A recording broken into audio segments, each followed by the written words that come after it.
Good morning, Rabotai. Today is breakfast. Good morning, Rabotai. Welcome to breakfast in the class. Today's breakfast in the class has been sponsored by the family of Ruth Bat Adela Orfali, Leilui Nishmata.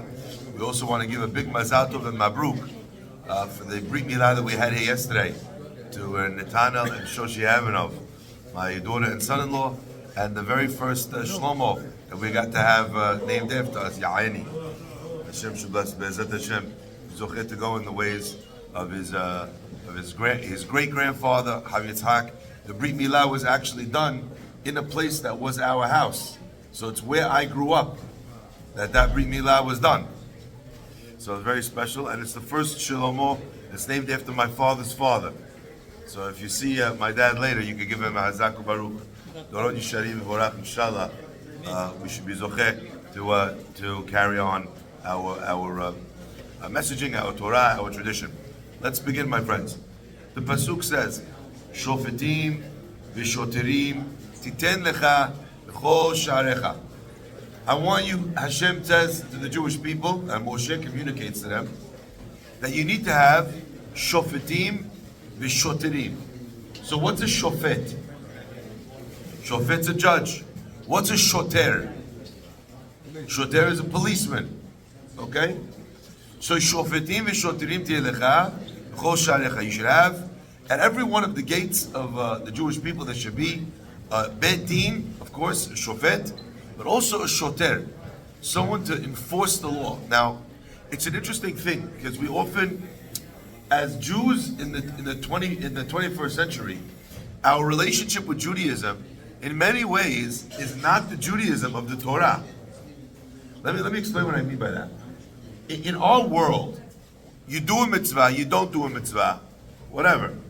Hashem's going to either reward you or punish you, and you have the choice to either believe or not going to believe that that's going to happen. You could believe or not believe in reward or punishment.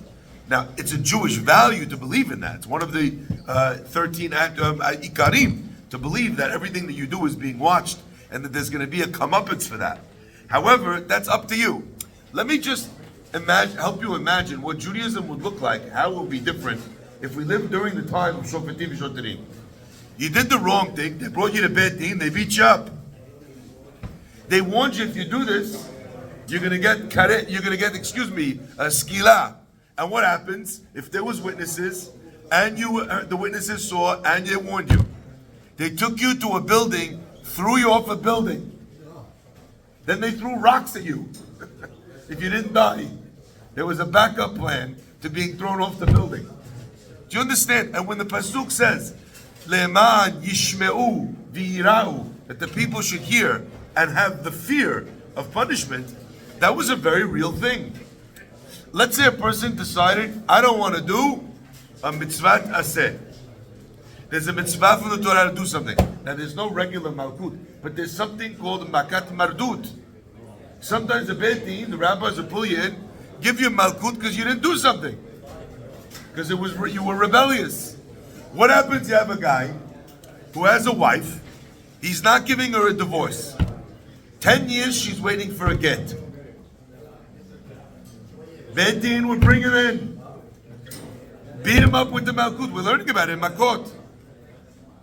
Do you understand how the Judaism of yesteryear was fundamentally different than our Judaism?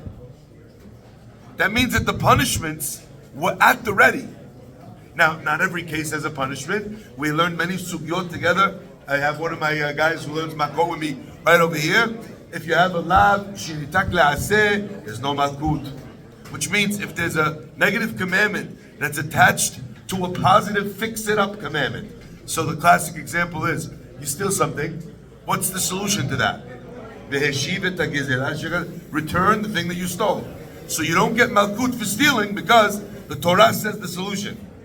Other things, there's certain mitzvot in the Torah, you don't get malkut, but there are many mitzvot. So they lived in a society where the Torah was not only like Hashem's, they say, some people think that the 10 Commandments are the 10 suggestions.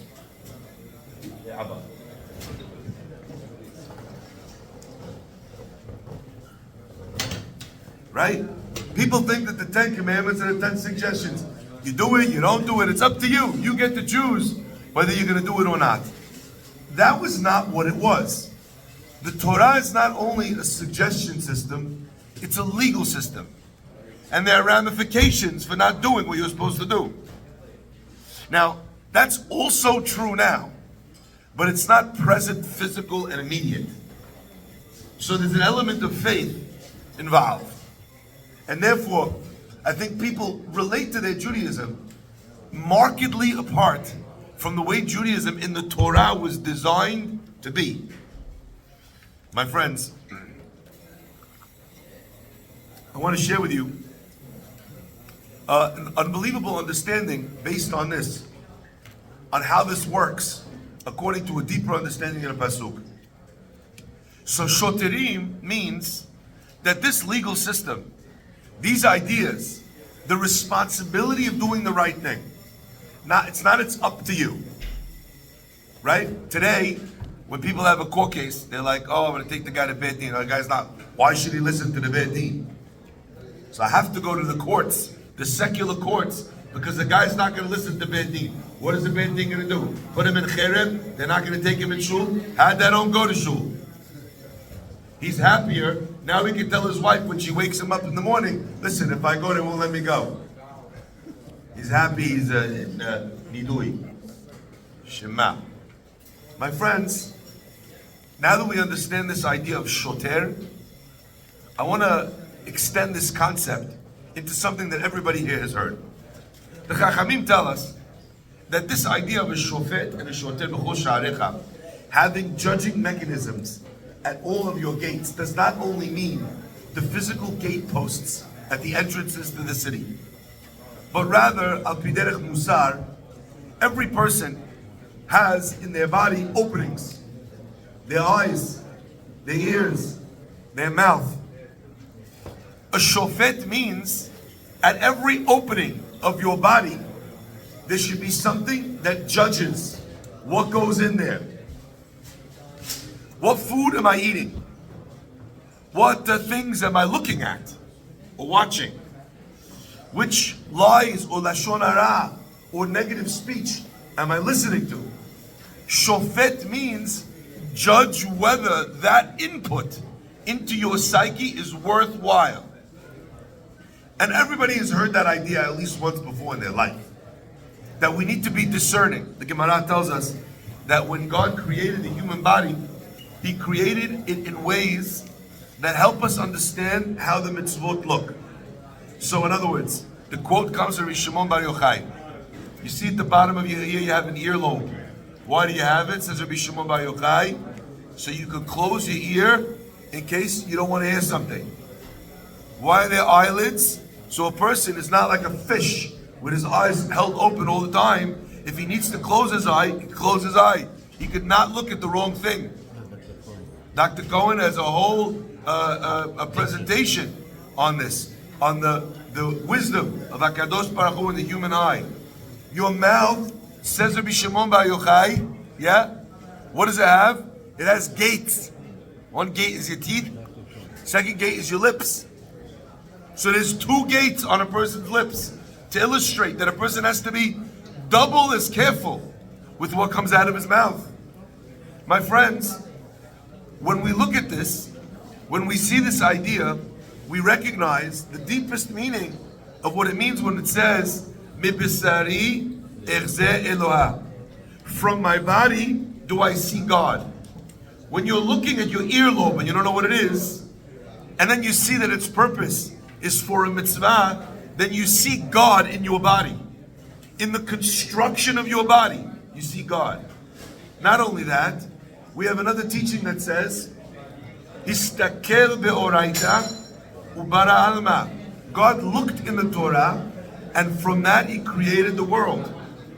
A deeper understanding of what that means is not just that the Torah is something that God used as a blueprint, but rather that the mitzvot of the Torah were the blueprint for the creation of the human being. Fascinating. According to this, my friends, we understand this idea that there's two ears and one mouth. And the rabbis tell us Because a person should listen twice as much as he speaks. I had a guy, I taught that once. The guy says, Rabbi, could you tell that to my wife? I said, if you listen to your wife with the 2 ears that God gave you, she wouldn't need to be told that by me. She doesn't feel listened to. That's why she's talking so much. My friends, Isma, because I think this is very powerful. So all of that is in the idea of musar, of judging what comes into my body. Because what you look at matters, and what you listen to matters, and what you eat matters, and what you say matters.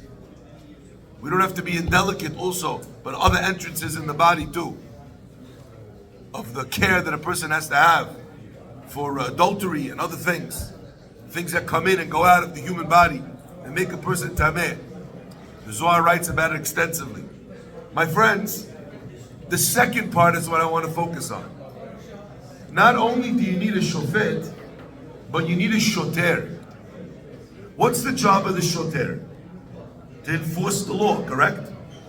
Let me ask you.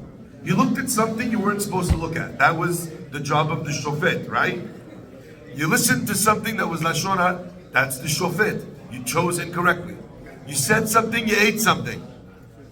Where's the shoter? Where's the shoter on the eye? The shoter, and I'm going to give you an example. There's a big movement now going across the community. Not only the religious community, by the way. This is present now, not only amongst Jews, but also amongst non-Jews. They're taking their phones and they're getting them filtered. That they shouldn't have things come on their phone that they don't want to see. You could get messages now, inappropriate. I didn't even engage in that. I didn't even ask for that. It just came to me. My friends, how are you going to protect yourself from something that you didn't do, you didn't go to, just came to you? So people have a filtered phone. That's what they have. To keep an honest person honest. Shofet means make sure you don't look. Shoter means that there should be a punishment. There should be a ramification. There should be a resolution. There should be something that we have to do over and above the shofet. You ate something that's not kosher. Haram. Because you weren't careful. My father has a story. I'm going to ask my father to share the story now. And you're going to hear what shoter means on. No one ever thought this was a tag team class. But here you go. That's what we give you in Hathaway. Breakfast you never imagined. Breakfast in the class you never imagined. My father's going to give you an example of a shoter in kashrut. Abba, tell him the story about the guy who drank the thing that wasn't kosher. And then with the bullet. You said you remember the bullet? Yeah, it's right. I got a phone call. Rabbi, is this drink kosher? I said, what kind of drink? Tell me. Read the ingredient. He reads the ingredient and says it's not kosher. He says, why not? Why not? I said, because it has natural flavor. A natural flavor needs supervision. Because it can be made from non-kosher ingredients. He says, okay, thank you so much, very respectful. He hung up the phone. He called me a minute later. He says, Rabbi, but I drank it already. What should I do? I said, you should call me before you drink it. I don't tell you put your finger in the throat. Even Hachamim, they don't like that. They don't tell you that. So, but he was looking to do tikkun, to fix it. So I said, you know what? I'll tell you, last night somebody came from the wedding very late, and he got up in the morning late, Mr. Minyan, 9 o'clock. And he said, I can't go to shul now, I have to go to work, I'll be late. I have to catch a bus, whatever, the train. He said, I'll take my tefillin with me and I'll pray at work during lunch break. He took tefillin, it was winter time, cloudy outside. You know, when the gray sky, you're not in a good mood. You know, not like when the sun is bright every day. So he forgot to put the tefillin during lunch break. Now he's looking, 5 o'clock in the afternoon, it's time to go back home. Oh, Shema Israel, I didn't put tefillin on. So he called me, Rabbi, can I put tefillin tomorrow twice, one for today and one for tomorrow? I said, no, tefillin only once a day. You missed it, Rahid Aleh. He says, how I can fix it? I told him, listen, take a Jew that doesn't put tefillin, convince him to put tefillin for that day, and Hashem give you credit for the day that you missed. I like that. It's about what has to do with me with the drink. I said, the same thing. You made a mistake, you forgot, and you took the drink, was that not intentional, right? So how you fix it? By donating our newsletter, JSOR, and this way preventing people from eating non-kosher, because they have a lot of things over there. And this way you can make tikkun. He said, how much is that? I said, make 2,000 copies, costs $500. All of a sudden, silence. Hello, are you there? He said, listen, if it's too much for you, 500, you don't have to give 500, you can give 300. Let me think about it. I'm waiting. You come back to the line and said, Rabbi, put me down for 800. I said, why 800? You want to have another drink? He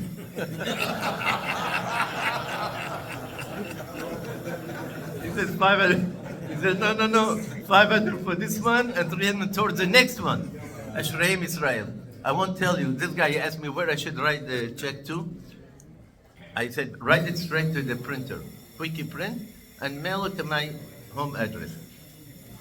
In 2 days, people that get Aliyah 101 or 301, it takes maybe sometimes 2 years to collect it. And he called him, said, Rabbi, I didn't get Aliyah. I said, what mean? I remember I made Mishibera for you. People forget. But this guy, in 2 days, they check in the mail. He didn't know even how to spell my last name. He put Farhi.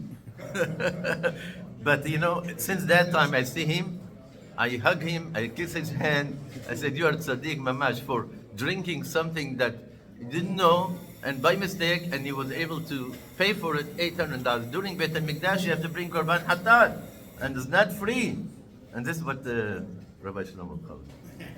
I'm going to miss being able to do that when I go back to Manhattan. That was very special for me, not only in terms of the video, but also in terms of all the time we got to spend together over the summer.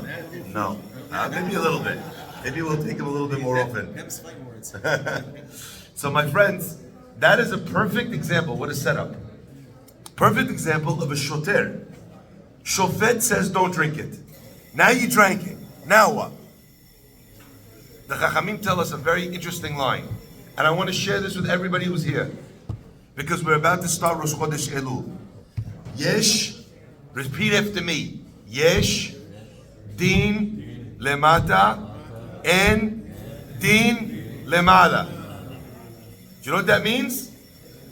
If there's rule of law here on earth, then in Shamayim there's no judgment. But en din lemata, yesh din lemala. So I want to share with you just a simple idea, because a lot of times when we learn about Judaism, we don't actually believe what we're learning. We say the words, but we don't pay attention. Listen one more time. Yesh din lemata, en din lemala. Let's say the guy didn't call my father, and he tells himself, listen, whatever, okay, I drank it already. I didn't know. I thought natural flavors meant kosher. But that means that there was no shoter in this world. So in Shamayim, they take out a list of all the things that were not reckoned with, and they say you need to be punished for it.